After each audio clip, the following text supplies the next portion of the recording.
जय हिंद प्यारे बच्चों, स्वागत है आपका आपके अपने YouTube चैनल एक एक गणित में। प्यारे बच्चों, मैं आज आपको लेकर आया हूं जो आपका टॉपिक परसेंटेज का चल रहा है, उसी के कुछ क्वेश्चंस मैं इस वीडियो में आपको कराने वाला हूं। बहुत ही इंपॉर्टेंट क्वेश्चन है, बहुत ही शानदार ट्रिक और साधारण भाषा में आपको आसान भाषा में समझाएंगे। तो प्लीज आप इस वीडियो को देखते रहिए, अंत तक बने रहिए। यदि चैनल पर नए हैं तो प्लीज चैनल को सब्सक्राइब कर लें ताकि आने वाला हर वीडियो आपको मिलता रहे।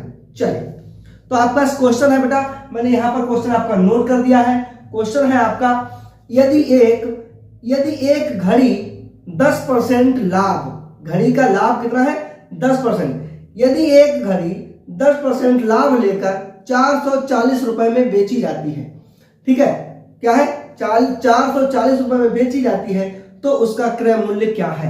ठीक है, विक्रय मूल्य। देखिए, मैं आपको ऐसे ट्रिक बताऊंगा कि आप बहुत ही आसान तरीके से कर पाएंगे, बस वीडियो को देखते रहिएगा। तो उसका जो विक्रय मूल्य है बेटा वो क्या है, यहां पे देखिएगा, घड़ी का विक्रय मूल्य है, घड़ी का क्वेश्चन मैंने लिख दिया है, देखिएगा विक्रय मूल्य। देखिए मैं यहां पे लिख देता हूं विक्रय मूल्य, ठीक है, घड़ी का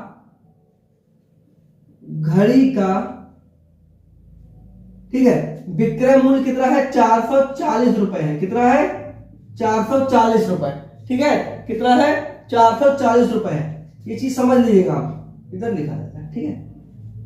घड़ी का विक्रय मूल्य है 440 और उसको लाभ उसने इस पर कितना कमाया है 10%, ठीक है। लाभ कितना लिया है उसने, लाभ प्रतिशत कितना है उसका, लाभ प्रतिशत है बेटा 10%।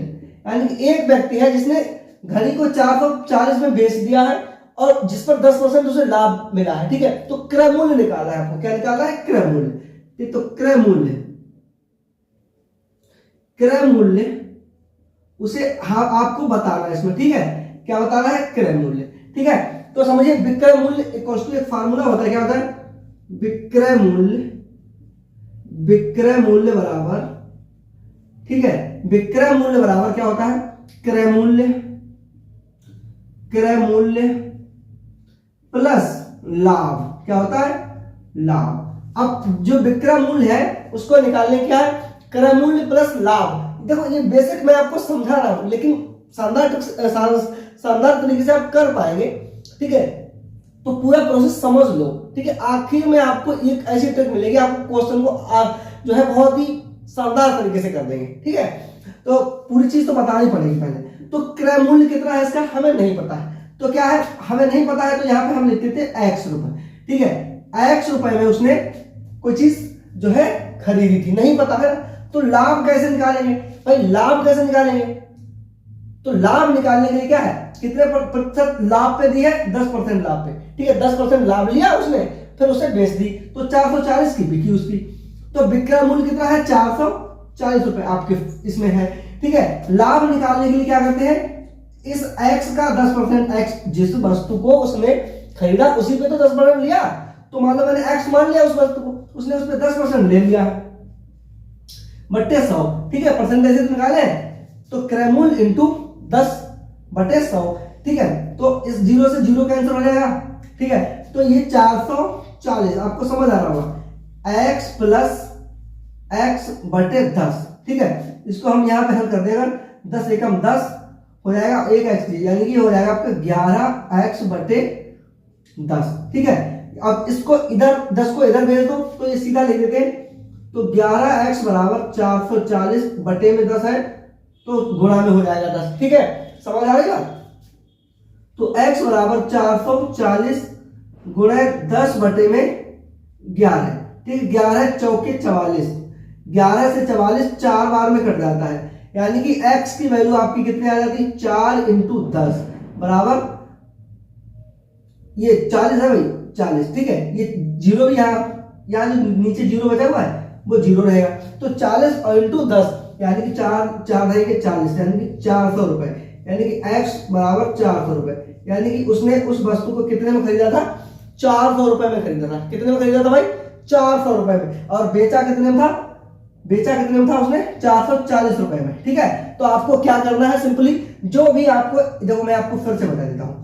ठीक है, जो बच्चे इंग्लिश वाले होंगे वो भी समझ जाएंगे। यहाँ पे क्या है, विक्रय मूल्य यानी कि सेलिंग प्राइस बराबर क्या होता है, क्रय मूल्य सीपी माइनस प्रॉफिट। ठीक है, सॉरी प्लस प्रॉफिट, यहाँ प्लस करिए, प्लस प्रॉफिट। ठीक है, तो एसपी कितना है आपका, एसपी है आपका 440। ठीक है, सीपी आपका पता नहीं तो एक्स मान लो, प्लस में आप इसे पी जो प्रॉफिट है उसको एक्स का ही तो 10% प्रॉफिट निकालोगे, एक्स का 10% निकाल लो, प्रॉफिट 10%। ठीक है, तो ये 10% 100 होता है नीचे। ठीक है, तो ये हो जाएगा, ये इस तरीके से आपको कर जाएगा। तो ये कैसा हो जाएगा, 440 बराबर 10, इसमें ये यहाँ पे देखो 10 बचेगा। ठीक है, तो 10 का इसमें एलसीएम ले लेंगे तो ये हो जाएगा 10 और 11x। ठीक है, 11x बटे 10, 11x बटे 10 इधर भेज दोगे, x बराबर कितना हो जाएगा, 440 इंटू 10 बटे 11, 11 से ये 4 बार में चक्कर 40 आएंगे 400। ठीक है, इतना करना है आपको। क्या करना है, जो भी आपको दिया रहता है, ठीक है, अगर आपको क्या दिया रहता है, विक्रय मूल्य दिया रहता है, विक्रय मूल्य बराबर आप मान लो उस मान को x, क्रय मूल्य को फिर प्लस x का ही निकालो परसेंटेज, उसके बाद इस चीजों को सॉल्व कर लो, बहुत ही आसानी से ये क्वेश्चन हो जाएगा आपका। ठीक है, चलिए देखिए। ठीक है, इसी क्रम में आपका अगला क्वेश्चन है। अगला क्वेश्चन है, एक व्यक्ति ने एक साइकिल 500 में खरीदी। ठीक है, देखिए क्वेश्चन, एक व्यक्ति ने क्रय मूल्य, ठीक है, इसे कहते हैं हम क्या कहते हैं, कॉस्ट प्राइस, तो सीपी हम लिख सकते हैं यहाँ पे। ठीक है, एक व्यक्ति ने एक साइकिल 500 में खरीदी, कितने में खरीदी, ठीक है 500 रुपए में, कितने रुपए में खरीदी है, एक व्यक्ति ने एक साइकिल 500 में खरीदी है, भाई उसे कितने रुपए में या कितने मूल्य पर बेचे कि उसे 20% लाभ हो जाए। ठीक है, उसे 20% लाभ हो जाए, लाभ कितना चाहिए उसे, 20%। ठीक है, उसे 20% लाभ चाहिए, तो विक्रय मूल्य बताना है। क्या बताना है, विक्रय मूल्य बताना है आपको। ठीक है, बात समझ रहे हो। तो इसमें क्या करना है, इसमें विक्रय मूल्य में भी भाई लाभ और प्लस पहले यहां पे लिखो विक्रय मूल्य, वही फार्मूला लगेगा आपका जो आपका लगा विक्रय मूल्य। ठीक है, या सेलिंग प्राइस। ठीक है, विक्रय मूल्य या सेलिंग प्राइस। ठीक है, समझ रहे। तो क्या है, लाभ यहाँ पे आपका हो जाएगा क्रय मूल्य, क्या हो जाएगा, क्रय मूल्य, वही फार्मूला है क्रय मूल्य, और प्लस में आपको क्या लगाना है, लाभ, क्या लगाना है, लाभ। ठीक है, इसको आप याद कर ले, कायदे से समझ ले, तो आपको ये लिखने की जरूरत नहीं, मैं आपको समझाने के लिए लिख रहा हूं। ठीक है, आपको जब फास्ट करना रहेगा तो आप आसानी से कर पाएंगे। ठीक है, अगर आप इस चीज को समझ लेंगे तो आपको करना नहीं है ऐसे पूरा। ठीक है, तो क्या है, 500 रुपए का कोई वस्तु है, प्लस लाभ उसे कितना चाहिए, 20% चाहिए, दिया नहीं गया, तो 500 पे 20% लाभ निकाल लो, कितना हो जाएगा भाई, 500 का 20% निकाल लो, कितना हो जाएगा, जीरो, देखो 2 जीरो नीचे है और ये 2 जीरो ऊपर कैंसिल हो जाएंगे, 5 दूनी 10 यानी कि 100। ठीक है, ये हो जाता है कितना आपका, 5 दूनी 10 और 1 जीरो 100 और प्लस 500 यानी कि 500 प्लस 100 आपका कितना होगा, 600 रुपए में। कितने में, वह व्यक्ति उस वस्तु को 600 रुपए में अगर बेचता है तो उसे क्या होता है, 20% का लाभ इस पे हो जाता है। ठीक है, क्वेश्चन आप समझ रहे होंगे। क्या है, अगर वह व्यक्ति इस वस्तु को या साइकिल को अपनी क्या है, कितने में बेचता है, साइकिल को 600 में बेचता है, तब जाके उसे कहीं 20% का लाभ होता है, यानी कि ऑप्शन बी आपका करेक्ट हो जाएगा। ठीक है, कितना, ऑप्शन बी आपका करेक्ट हो जाएगा।